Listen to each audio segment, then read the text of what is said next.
Hello friends, welcome to Addu's kitchen. ಇವತ್ತಿನ ವಿಡಿಯೋದಲ್ಲಿ ನಾನು ಮಟರ್ ಪನ್ನೀರ್ ಮಸಾಲಾನ ಮಾಡ್ತಾಯಿದ್ದೀನಿ. ಇದು ಚಪಾತಿ, ಪರೋಟ, ರೋಟಿ ಮತ್ತು ದೋಸೆಗೂ ತುಂಬ ಒಳ್ಳೆ ಕಾಂಬಿನೇಷನ್ ಅಂತಲೇ ಹೇಳ್ಬೋದು. ನಮ್ಮ ಚಾನಲ್ನ ಯಾರೆಲ್ಲ ನೋಡ್ತಾ ಇದ್ದೀರಾ ದಯವಿಟ್ಟು ಸಬ್ಸ್ಕ್ರೈಬ್ ಮಾಡ್ಕೊಂಡು ನೋಡ್ಕೊಳ್ಳಿ ಫ್ರೆಂಡ್ಸ್. ಮಟರ್ ಪನ್ನೀರ್ ಮಸಾಲಾನ ಮಾಡೋದಕ್ಕೆ ಇಲ್ಲಿ ಏನೇನು ಇಂಗ್ರೀಡಿಯೆಂಟ್ಸ್ ಬೇಕು ಅಂತ ನೋಡೋಣ. ನಾನಿಲ್ಲಿ 250 ಗ್ರಾಮ್ ಅಷ್ಟು ಪನ್ನೀರ್ ತೊಗೊಂಡಿದ್ದೀನಿ. 4 ಈರುಳ್ಳಿ ಮತ್ತು 4 ಟೊಮೆಟೊನ ಕಟ್ ಮಾಡಿ ಇಟ್ಕೊಂಡಿದ್ದೀನಿ. 1 ಕಪ್ ಆಗುವಷ್ಟು ಹಸಿ ಬಟಾಣಿನ ತೊಗೊಂಡಿದ್ದೀನಿ. ನಾನಿಲ್ಲಿ ಕೊತ್ತಂಬರಿ, ಕರಿಬೇವು, ಹಸಿಮೆಣಸಿಕಾಯಿ, ಶುಂಠಿ, ಬೆಳ್ಳುಳ್ಳಿ ಮತ್ತು ಸ್ವಲ್ಪ ಗೋಡಂಬಿನ ತೊಗೊಂಡಿದ್ದೀನಿ. ಮಸಾಲ ಐಟಮ್ಸ್ನ ತೊಗೊಂಡಿದ್ದೀನಿ. ಚಿಲ್ಲಿ ಪೌಡ್ರು, ಗರಂ ಮಸಾಲ, ಧನಿಯಾ ಪೌಡ್ರು, ಅರಿಶಿನ ತೊಗೊಂಡಿದ್ದೀನಿ. ಮೊದಲಿಗೆ ಸ್ಟವ್ ಹಚ್ಕೊಂಡು ಒಂದು ಫ್ರೈ ಪ್ಯಾನ್ ಇಟ್ಕೊಳ್ಳಿ. ಅದಕ್ಕೆ 2 ಟೇಬಲ್ ಸ್ಪೂನ್ ಆಗೋಷ್ಟು ಆಯಿಲ್ ಹಾಕೋತಾ ಇದ್ದೀನಿ. ಎಣ್ಣೆ ಬಿಸಿ ಆದಮೇಲೆ ಕಟ್ ಮಾಡಿ ಇಟ್ಕೊಂಡಿರೋ ಈರುಳ್ಳಿನ ಹಾಕೋತಾ ಇದ್ದೀನಿ. 1-2 ನಿಮಿಷ ಫ್ರೈ ಮಾಡ್ಕೊಳ್ಳಿ. ಇದು 1-2 ನಿಮಿಷ ಫ್ರೈ ಆದಮೇಲೆ ಕಟ್ ಮಾಡಿ ಇಟ್ಕೊಂಡಿರೋ ಟೊಮೆಟೊನ ಹಾಕೋತಾ ಇದ್ದೀನಿ.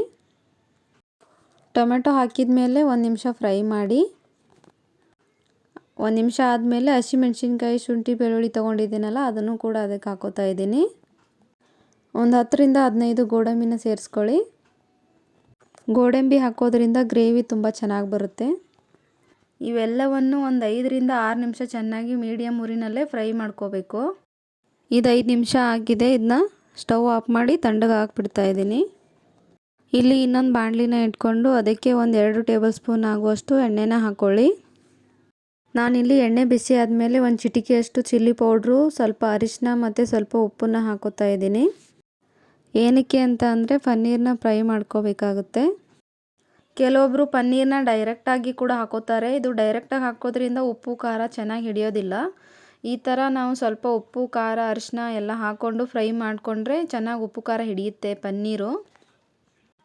ಹಸಿ ಹಸಿ ಅಂತ ಅನಿಸೋದಿಲ್ಲ, ತುಂಬ ಟೇಸ್ಟ್ ಚೆನ್ನಾಗಿರುತ್ತೆ. ಇದನ್ನು ಒಂದು 2-3 ನಿಮಿಷ ಫ್ರೈ ಮಾಡ್ಕೊಳ್ಳಿ. ಇವಾಗಿದು ಫ್ರೈ ಆಗಿದೆ. ಸ್ಟವ್ನ ಆಫ್ ಮಾಡ್ಕೋತಾ ಇದ್ದೀನಿ. ನೆಕ್ಸ್ಟು ನಾವಿಲ್ಲಿ ಹುರಿದಿಟ್ಕೊಂಡಿದ್ವಲ್ಲ ಮಸಾಲಾನ ಈ ಮಿಕ್ಸಿ ಜಾರಿಗೆ ಹಾಕ್ಕೊಂಡು ರುಬ್ಕೊಂಬರೋಣ. ಅದಕ್ಕೆ ಸ್ವಲ್ಪ ಕೊತ್ತಂಬರಿ ಸೊಪ್ಪನ್ನ ಆ್ಯಡ್ ಮಾಡಿಕೊಂಡು ರುಬ್ತಾ ಇದ್ದೀನಿ. ಈಗ ಇದು ರುಬ್ಬಿದಾಗಿದೆ, ಇಷ್ಟಿದ್ರೆ ಸಾಕು. ನಾನಿಲ್ಲಿ ಅದೇ ಬಾಣಲಿಗೆ 2 ಟೇಬಲ್ ಸ್ಪೂನ್ ಎಣ್ಣೆ ಮತ್ತು 1 ಟೇಬಲ್ ಸ್ಪೂನ್ ತುಪ್ಪನ ಹಾಕ್ಕೊಂಡಿದ್ದೀನಿ. ಎಣ್ಣೆ ಬಿಸಿ ಆದಮೇಲೆ ಇಲ್ಲಿ ನಾನು 1 ಟೇಬಲ್ ಸ್ಪೂನು ಸೋಂಪು ಕಾಳು, ಪಲಾವ್ ಎಲೆ, ಚಕ್ಕೆ, ಲವಂಗನ ಹಾಕ್ಕೊಂಡಿದ್ದೀನಿ. ನೀವು ಬೇಡ ಅಂದರೆ ಸ್ಕಿಪ್ ಮಾಡ್ಕೊಳ್ಳಿ. ನಾನಿಲ್ಲಿ 1 ಟೇಬಲ್ ಸ್ಪೂನ್ ಆಗುವಷ್ಟು ಚಿಲ್ಲಿ ಪೌಡರ್ನ ಹಾಕ್ಕೊತಾ ಇದ್ದೀನಿ. ಅರ್ಧ ಟೇಬಲ್ ಸ್ಪೂನ್ ಆಗುವಷ್ಟು ಗರಂ ಮಸಾಲ, 1 ಟೇಬಲ್ ಸ್ಪೂನ್ ಆಗುವಷ್ಟು ಧನಿಯಾ ಪೌಡರು, 1/4 ಟೀ ಸ್ಪೂನ್ ಆಗುವಷ್ಟು ಅರಿಶಿನ ಪುಡಿನ ಹಾಕ್ಕೊಂಡು ಇದನ್ನ 1 ನಿಮಿಷ ಫ್ರೈ ಮಾಡ್ಕೊಳ್ಳಿ. ಜಾಸ್ತಿ ಹೊತ್ತು ಫ್ರೈ ಮಾಡಬೇಡಿ, ಸೀದೋಗ್ಬಿಡುತ್ತೆ. 1 ನಿಮಿಷನೇ ಫ್ರೈ ಮಾಡಿ. 1 ನಿಮಿಷ ಆದಮೇಲೆ ರುಬ್ಬಿಟ್ಕೊಂಡಿರೋ ಮಸಾಲಾನ ಸೇರಿಸ್ಕೊತಾ ಇದ್ದೀನಿ. ಇದನ್ನ ಮೀಡಿಯಮ್ ಫ್ಲೇಮಲ್ಲೇ ಇಟ್ಕೊಂಡು ಚೆನ್ನಾಗಿ ಮಿಕ್ಸ್ ಮಾಡ್ಕೊಳ್ಳಿ. ನಿಮಗೆ ಗ್ರೇವಿ ಥಿಕ್ನೆಸ್ ನೋಡಿಕೊಂಡು ಬೇಕಂದ್ರೆ ನೀರನ್ನ ಆ್ಯಡ್ ಮಾಡ್ಕೋಬೋದು. ಹೀಗೆ 1-2 ನಿಮಿಷ ಚೆನ್ನಾಗಿ ಕುದಿಸಿ ಇದನ್ನ.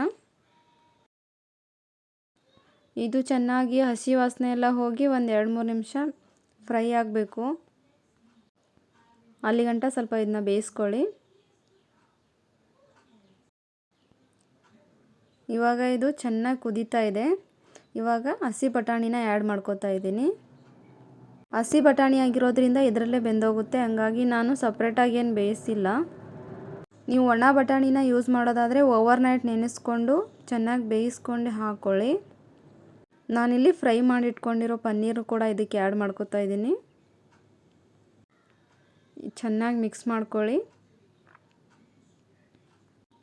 ಇದಕ್ಕೆ ಇವಾಗ ರುಚಿಗೆ ತಕ್ಕಷ್ಟು ಉಪ್ಪನ್ನ ಹಾಕ್ಕೊಳ್ಳಿ.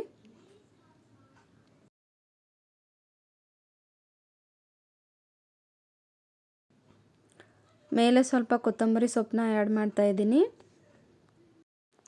ಚೆನ್ನಾಗಿ ಮಿಕ್ಸ್ ಮಾಡಿಬಿಟ್ಟು ಲಿಡ್ನ ಕ್ಲೋಸ್ ಮಾಡಿ 5-6 ನಿಮಿಷ ಚೆನ್ನಾಗಿ ಬೇಯಿಸಿ. ನೋಡಿ, ನಾನಿಲ್ಲಿ 5 ನಿಮಿಷ ಆಗಿದೆ. ಓಪನ್ ಮಾಡ್ತಾ ಇದ್ದೀನಿ. ನೋಡಿ ಎಷ್ಟು ಚೆನ್ನಾಗಾಗಿದೆ ಪನ್ನೀರ್ ಮಸಾಲ. ನಿಮಗೆ ಇನ್ನೂ ಸ್ವಲ್ಪ ಗಟ್ಟಿ ಬೇಕಂದರೆ ನೀವು ಓಪನ್ ಇಟ್ಕೊಂಡೇ ಒಂದು 2 ನಿಮಿಷ ಬೇಯಿಸ್ಕೋಬೋದು. ಈ ವಿಡಿಯೋ ನಿಮ್ಗೆ ಇಷ್ಟ ಆಗಿದೆ ಅಂತ ಅನ್ಕೋತೀನಿ. ನೀವು ಮನೇಲಿ ಟ್ರೈ ಮಾಡಿ ಫ್ರೆಂಡ್ಸ್, ಹೇಗಿತ್ತು ಅಂತ ಕಾಮೆಂಟಲ್ಲಿ ತಿಳಿಸಿ. ಸಿಗ್ತೀನಿ ಇನ್ನೊಂದು ಹೊಸ ರೆಸಿಪಿ ಜೊತೆ ಮುಂದಿನ ವಿಡಿಯೋದಲ್ಲಿ. Thank you.